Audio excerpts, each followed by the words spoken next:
Video yang kalian tonton gak bakal kayak gini kalau dulu gak begitu.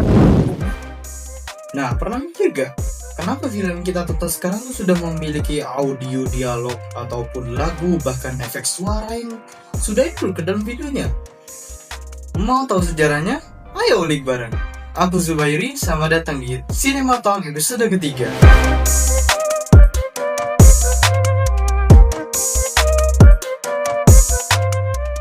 Kita tahu sebelumnya ada era film bisu, di mana aktor pakai ekspresi wajah, gerakan tubuh, dan teks di layar buat menyampaikan sebuah cerita.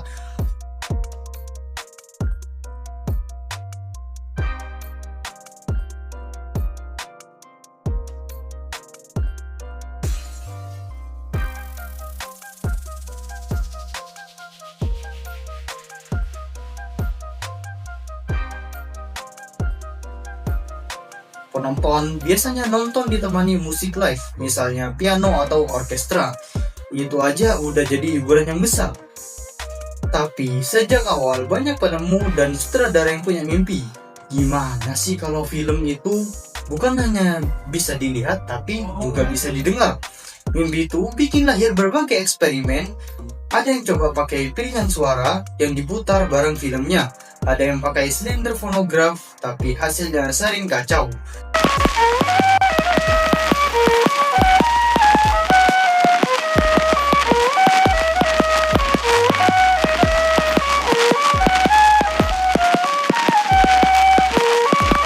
Suara dan gambar nggak sinkron bikin penonton malah bingung. Lalu pada 1927 muncullah film The Jazz Singer, produksi dari Warner Bros.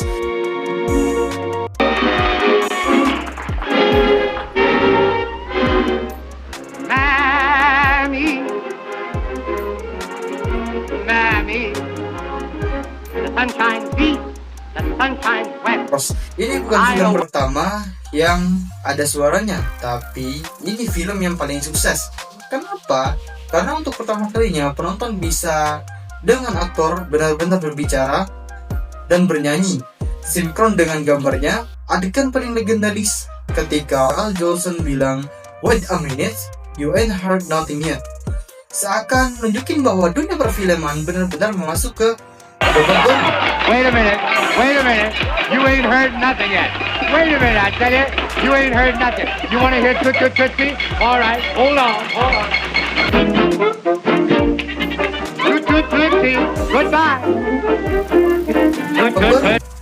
Penonton heboh, studio lain juga kaget, dan sejak itu film suara atau disebut dengan talkies langsung jadi tren baru. Walaupun terdengar keren, transisi ini penuh tantangan. Bioskop harus keluar biaya lebih besar untuk proyektor suara, jadi gak semua bioskop bisa langsung mutar film suara. Banyak aktor bisu yang karirnya meredup, suaranya mungkin cempreng, logatnya aneh, atau cara ngomongnya yang kaku, padahal dulu mereka adalah superstar.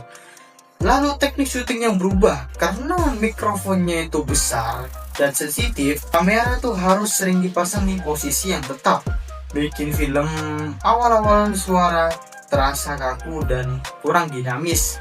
Masuk ke tahun 1930-an, teknologi udah makin stabil, mikrofon udah lebih kecil, sinkronasi udah lebih rapi, film musikal langsung booming. Judul-judul seperti 42 Street bikin bioskop penuh karena orang bisa menikmati nyanyian dan tarian dalam cerita. 42nd Street, into which Warner Brothers have put stars, girls, beauty, and talent. It reveals the drama behind the production of a big Broadway musical, from the rehearsals to the grand finale.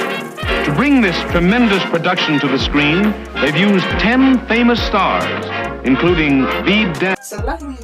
Selain itu, film suara juga bikin bahasa jadi sangat penting. Hollywood dengan bahasa Inggris makin dominan dan secara gak langsung mempengaruhi budaya populer dunia. Teknologi suara sudah makin canggih, muncul sistem multitrack, jadi dialog, musik, dan efek suara bisa dipisah dan diatur. Kualitas film jadi lebih kaya. Di tahun 1950-an muncul stereo sound, yang dimana suara bisa datang dari arah yang berbeda.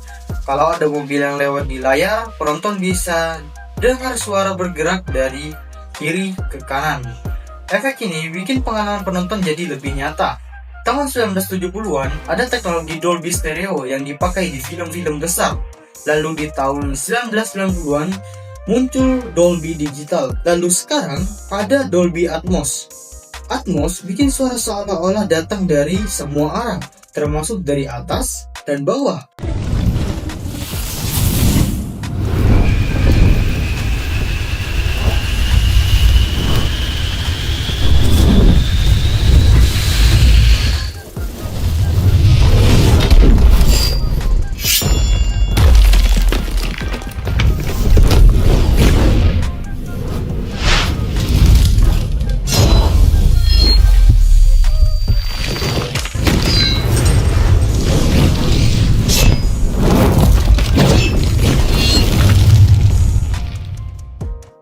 Kalau ada helikopter yang di film yang lewat di atas kita, itu benar-benar merasa helikopternya terbang di atas kepala kita.